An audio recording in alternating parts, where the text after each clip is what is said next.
Bonjour à tous, assalamu alaikum à certains, dont un de mes abonnés qui m'a demandé en MP de réagir, de lui donner mes impressions sur une œuvre de Rihanna. Donc je dis une œuvre parce que c'est pas un clip, il n'y a pas de chanson, de promotion. Il semblerait que ce soit des vidéos promotionnelles pour un téléphone et il y aurait aussi d'autres sponsors à chaque vidéo. Donc c'est une œuvre commerciale, c'est une œuvre internet. Elle ne passera a priori pas sur les chaînes de musique. Donc cette œuvre, c'est Anti-Diary. Yes, I speak English.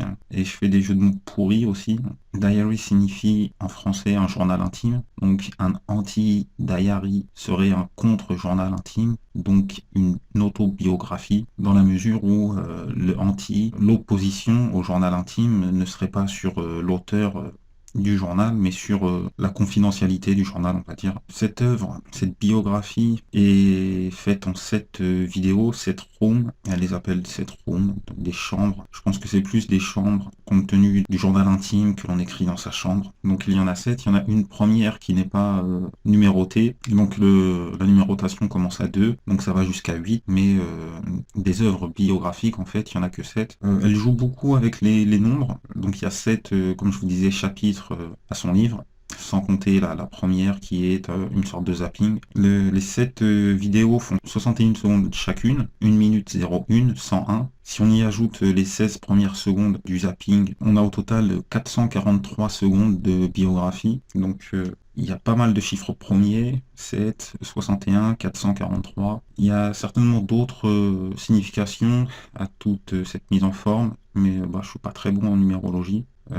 J'avais déjà essayé de faire une exégèse, on va dire ça comme ça, d'un clip de Rihanna. C'était BBHMM, on va le dire comme ça, parce que le titre est plutôt familier, même plus que ça. Ce clip, à l'époque c'était un clip, avait été réalisé par des Français de Megaforce. Ils sont 4 en fait.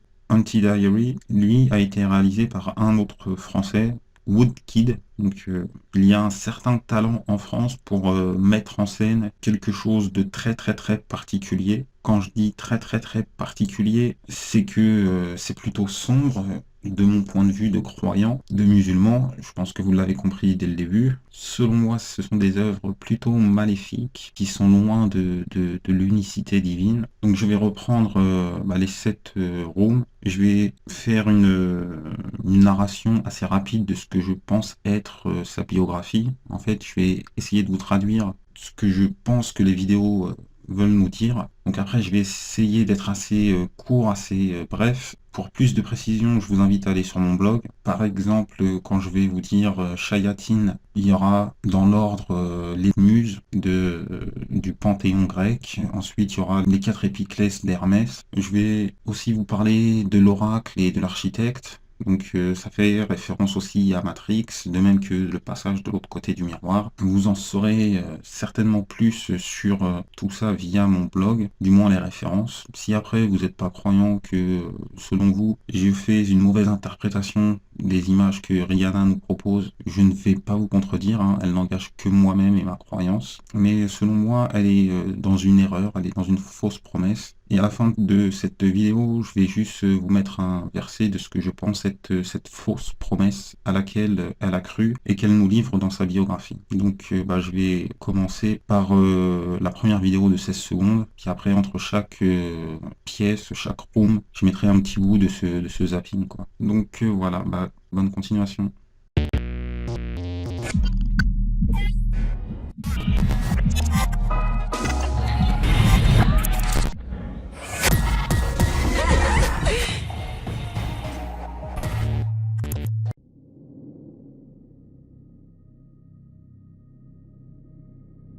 Une innocente Rihanna entre en scène.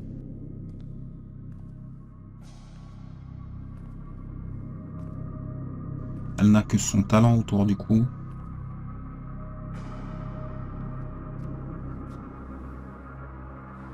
Quand son talent s'exprime de façon professionnelle, elle est comme en transe.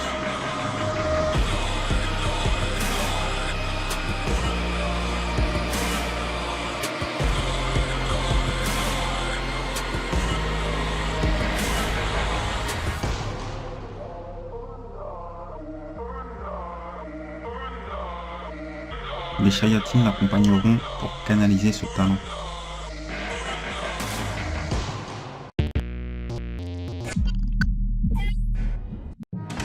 Toujours innocente, son talent est couvert comme ses épaules. D'autres Shayatines prendront la mesure de son talent.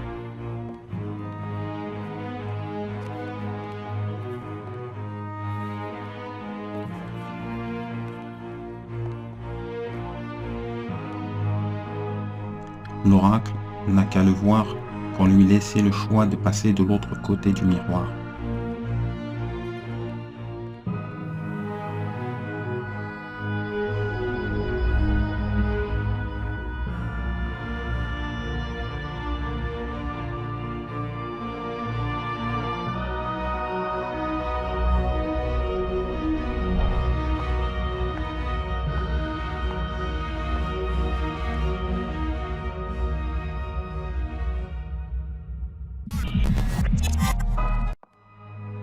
Son métier, de l'autre côté,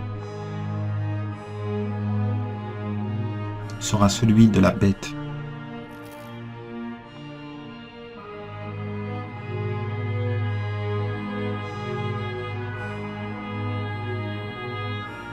Elle marquera de son nom ses adeptes esclaves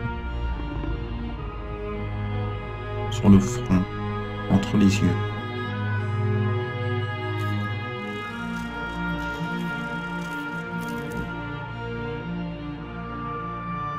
Ils l'aimeront plus qu'eux-mêmes.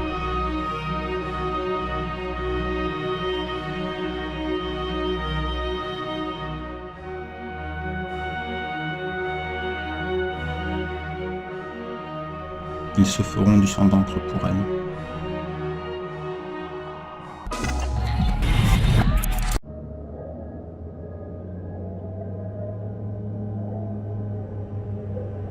Dans sa tour d'ivoire, elle ne doit pas écouter la foule.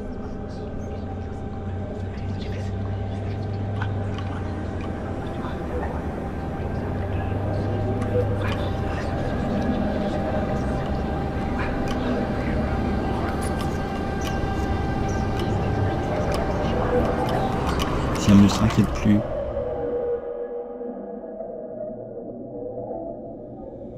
elle pourra se retrouver.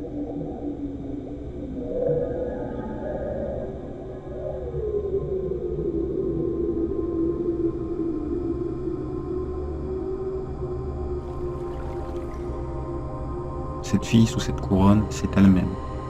Elle doit, depuis le début, aller se chercher.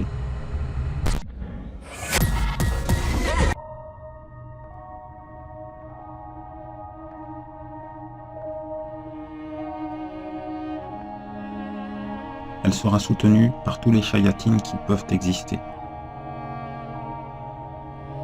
Ils magnifieront son talent.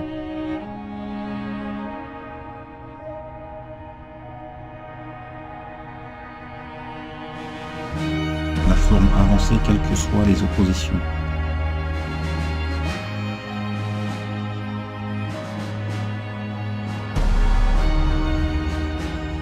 Elle sera sur scène comme un dieu fait de chair.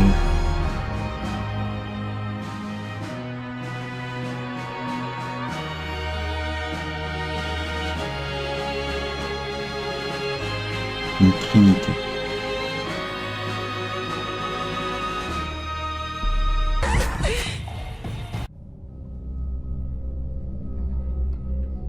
Face au grand architecte,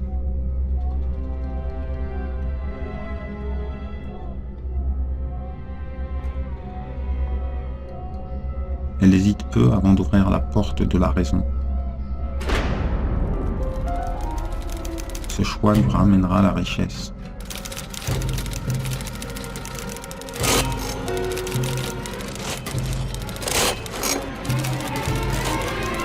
Autre conséquence, elle ne se cherche plus. C'est son altère qui la rejoint.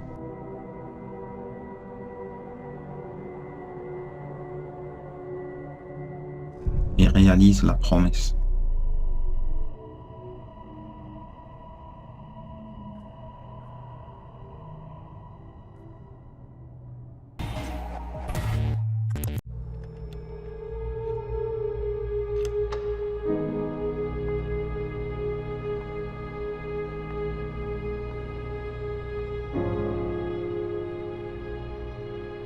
Les Shayatines laissent la promise prendre place dans son autel.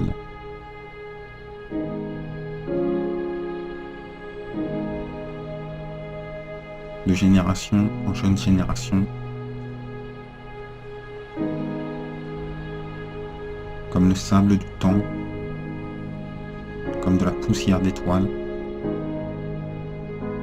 elle restera dans l'humanité.